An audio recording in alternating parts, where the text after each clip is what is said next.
अकीदो मजबूत रख।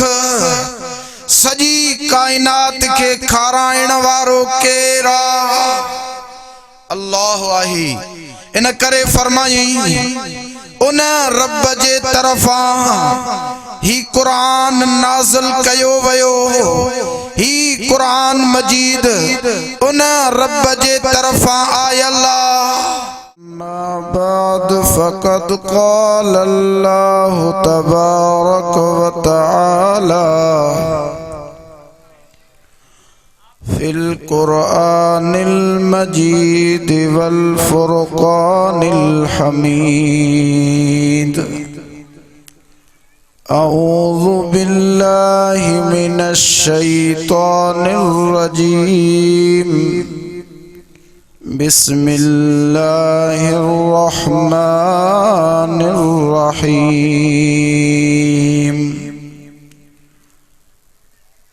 कुल अन इज्तमअतिल इंसु वल जिन्नु अला अन यअतू बिमिस्लि हाज़ल कुरआन ला यअतून बिमिस्लिही वलौ कान बअज़ुहुम लिबअज़िन ज़हीरा। सदक़ल्लाहु मौलानल अज़ीम। कायनात की तख्लीक का मौला तो सबब है। कायनात की तख्लीक का मौला तो सबब है। इस्लाम का मफ़हूम तेरे दर का अदब है। वो मुअज़्ज़ज़ थे ज़माना में मुसलमान होकर, हम ज़लीलो ख्वार हुए हैं तो तारिके कुरान होकर। इस्लाम क्यों न हो ममताज दुनिया भर के दीनों में। इस्लाम क्यों न हो ममताज दुनिया भर के दीनों में। वहाँ मज़हब किताबों में, यहाँ कुरान सीनों में। डाढ़िया नथा चो सुभान अल्लाह। कदर कुरान दा क्या जानन ए दुनियादार कमीने। कदर कुरान दा क्या जानन ए दुनियादार नबी ने। कदर कुरान दा ओ जानन जो सुतड़े शहर मदीने। मुझा इंतहाई वाजिबुल एहतराम दोस्तों, बुजुर्गो, बायरो, इन सालाना प्रोग्राम में अवाई असां पंहिंजे अल्लाह के राज़ी करण जे नियत सां गॾु थिया हूं। अल्लाह ताला मुझी अवां जी हाज़िरी कबूल मंजूर फरमाए। बिरादर अजीज, बिरादर मुकर्रम, मशहूर नात खान मोहतरम जनाब नादर अली मरी साहब जे सिक भले सदते तवां जमात जे सामू हाज़िरी नसीब थी आ। अल्लाह ताला पंहिंजे बानी जी मेहनत के कबूल मंजूर फरमाए। ॾाढा आमीन चो। थोड़ी तकलीफ़ तवां खे ॾींदासीं। जेके दोस्त हेॾे परे थी करे वेठा हो, थोरो हेॾे वेझा सुरी अचो। कुरान जी मोहब्बत में विख वधाईंदो त फ़ाइदो मिलंदो। पैसा विराया हा त सभु मथों चढ़ी अचो हा। सिंधी समझंदा आयो माशाअल्लाह। जे समझ में अचे थी तो थोरो ओरे दुरूद शरीफ पढ़ंदा, थोरो विख वधाए अचो। या रब्बि सल्लि व सल्लिम दाइमन अबदा अला हबीबिका खैरिल खल्क़ि कुल्लिहिम। कुरान मजीद जे सूरह सुबहान सूरह असरा 15 पारे मझां हिकड़ी आयत जे तिलावत जो शरफ हासिल थियो आ। अल्लाह तबारक व तआला कुरान शरीफ सही समझण ऐं उन ते अमल जी तौफीक अता फरमाए। रब साईं कुरान मजीद जी चैलेंज कयो आहे दुनिया के। हुजूर सरवरे कायनात सल्लल्लाहु अलैहि वसल्लम खां मक्के जा मुशरिक मुख्तलिफ वक्तन में मुख्तलिफ सवाल पिया करन, लेकिन मां चवंदो हां उन्हनि जेके घुर कयो मुस्तफ़ा उन्हनि के सब ॿुधायो। चओ सुभान अल्लाह। पर उन्हनि जी घुर अजाई हुई, छो त हिन कुरान में चओ सब कुछ खुदा समझाए छॾियो आहे। इन करे दुनिया वारो रब साईं कुरान मजीद जे अंदर सजी हकीकत चो ॿुधाई आहे, सब समझायो थई। ऐं कुरान वडी अज़मत वारो किताब आ। कुरान मजीद चो वडी बरकत वारो आ। ॿिया सब किताब हिन चो हे कलामुल्लाह या या अज़मत कुरान मजीद के मिली। ही कलामुल्लाह भी आहे, उन सां गडो गड किताबुल्लाह भी आ। ऐं खुदा हिन जी मुहाफ़िज़ रब जी ज़ात पाण आ। ॿियनि किताबनि जी हिफ़ाज़त जो ज़िम्मो खुदा पाण न खयो आ, लेकिन कुरान मजीद जी हिफ़ाज़त जो ज़िम्मो चो रब पाण खयो आ। चो सुभान अल्लाह। इन करे कुरान मजीद में फरमाई इन्ना नहनु नज़्ज़लना ज़िक्र व इन्ना लहू लहाफ़िज़ून। रब फरमायो असां कुरान के नाज़िल कयो आ, असां ही इन जा मुहाफ़िज़ आयूं।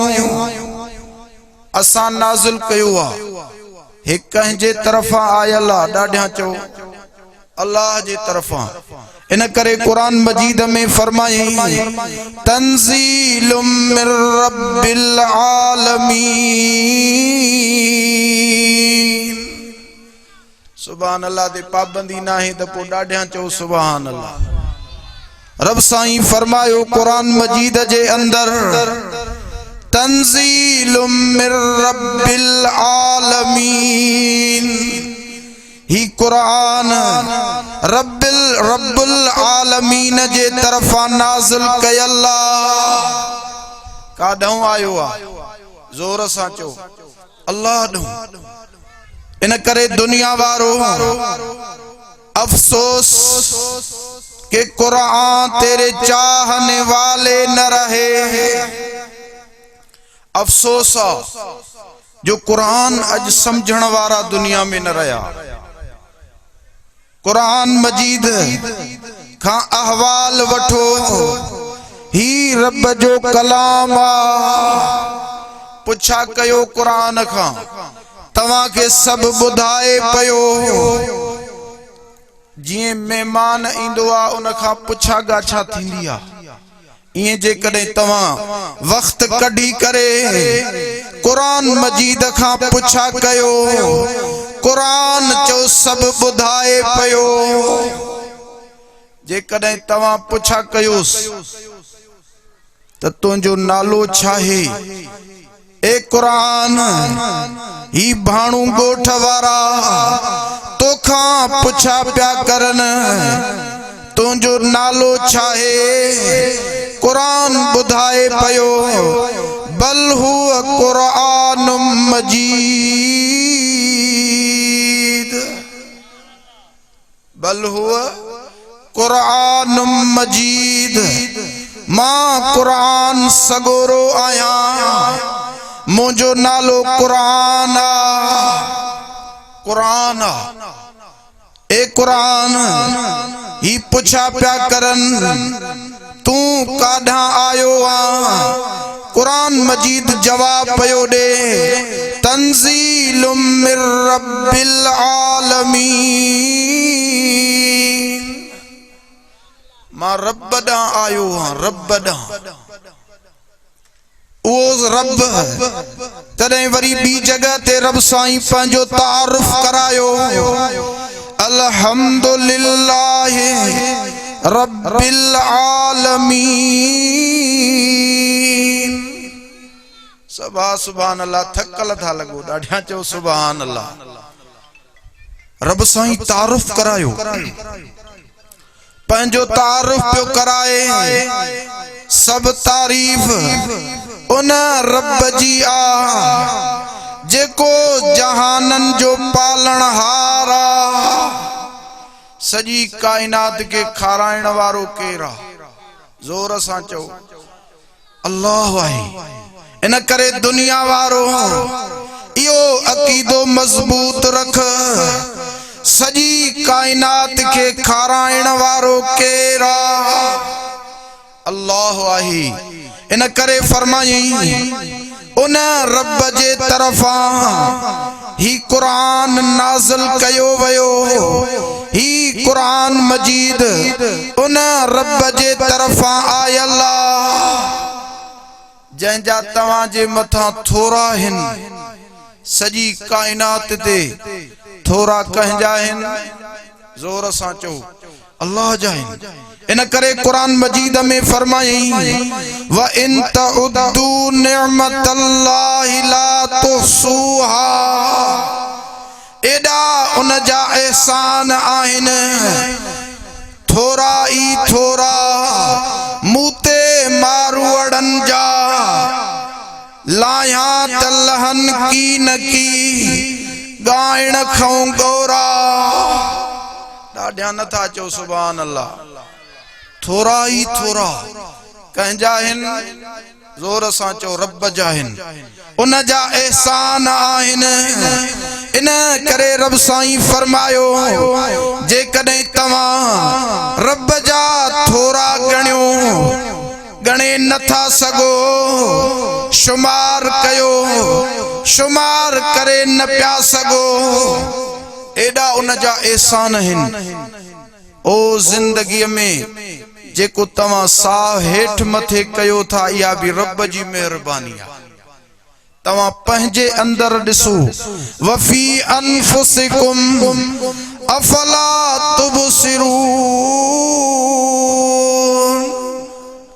पंहिंजे अंदर गौर कर रब जा तुंहिंजे मथां एॾा एहसान तुंहिंजे अंदर भी उन जूं मेहरबानियूं आहिनि उन जा थोरा तुंहिंजे मथां अणगणिया इन करे दुनिया वारो वो तारुफ पियो कराए कुरान मजीद तंजीलुम मिर रब्बिल आलमीन कुरान रब्बुल आलमीन दा मोकलियो वयो आ काडा मोकलियो वियो जोर सां चओ रब्बुल आलमीन दा ए कुरान तू बुधा तोखे खणी अचण वारो केरा फरमाई नज़ल बिहिर रूहुल अमीन हिन कुरान मजीद के खणी अचण वारो जिब्राईल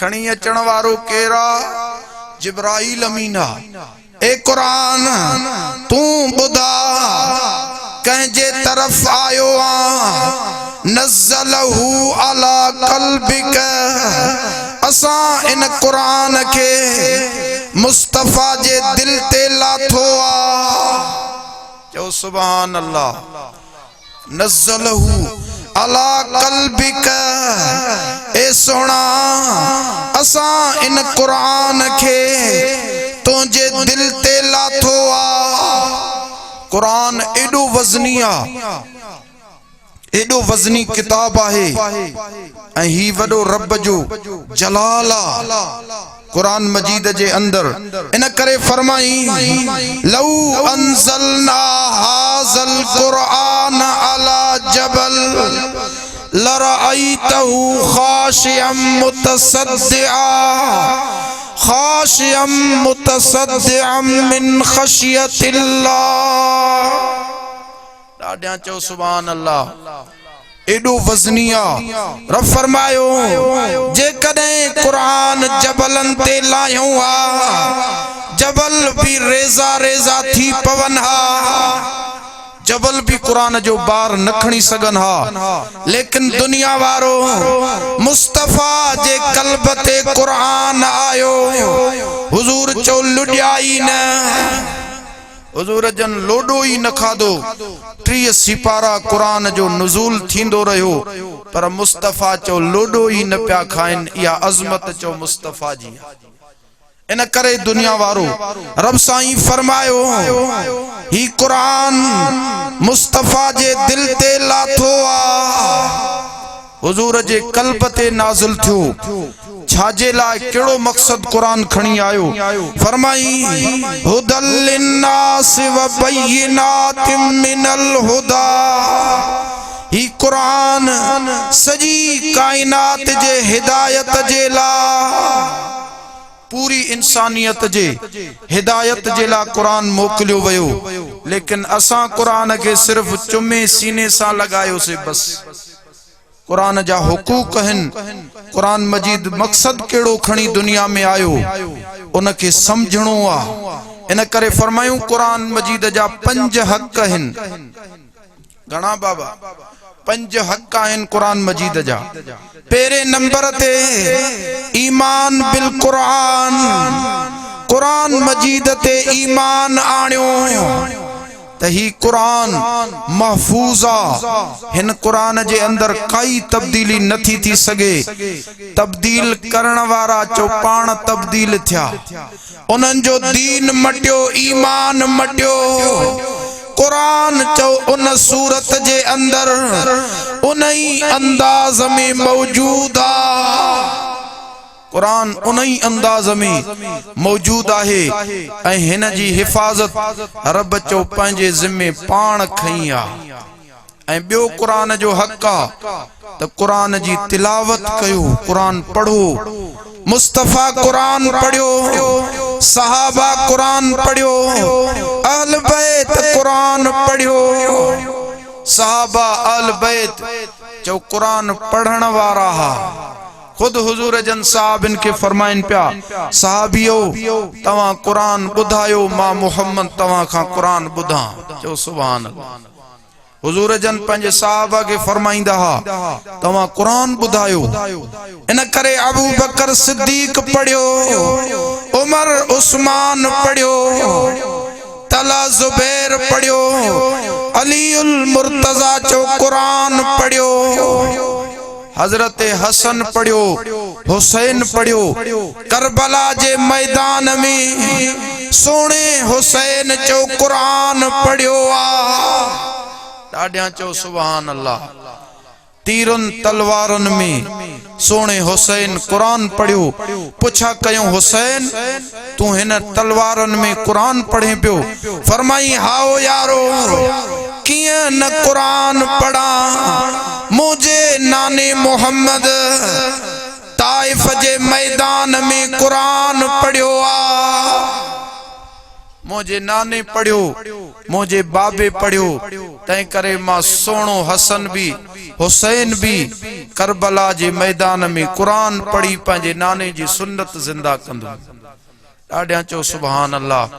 मुझा दोस्तो उलमा इकराम काफियन असा के वक्त जो भी एहसास आ आलमन सगोरन जो भी रब साईं मोजी कलमात के कबूल फरमाए।